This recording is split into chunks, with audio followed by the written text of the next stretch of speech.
পটককে আহিলো পটককে যাম এতিয়া কথা এটা কবলৈহে আহিছো আৰু দেই কথাটো কি জানে ইতিমধ্যে আমাৰ পুৰুষসকলক আমাৰ মুখ্যমন্ত্ৰী ডাঙৰীয়াই যেটো এখন মানে আইন উলিয়াইছে 7 বছৰ কাৰাদণ্ড হ'ব লাগিব কিয় হ'ব লাগিব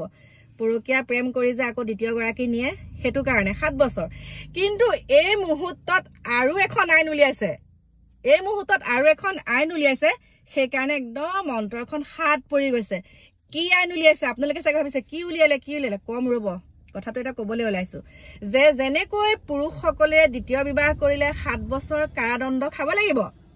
জেলৰ ভাত খাব লাগিব 7 বছৰ ঠিক তেনেকৈ মহিলা গৰাকী যদি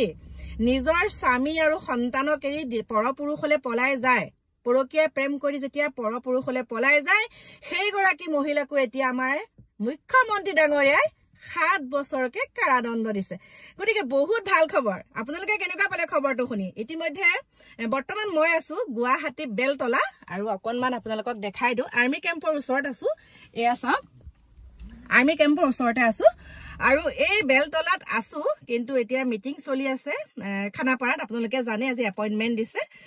তাত আছে কিন্তু যেটো কথা এতিয়া উল্লেখ কৰিছে যে আমাৰ মহিলাসকলৰো পৰকীয়া প্ৰেম কৰি বেলেগলে গলে মানে এখন সংসাৰ নিজৰ সংসাৰ ভাঙি আকৌ বেলেগ সংসাৰ ভাঙিবলৈ যেন যায় পৰকীয়া প্ৰেম কৰি তেওঁলোকৰ কাৰণে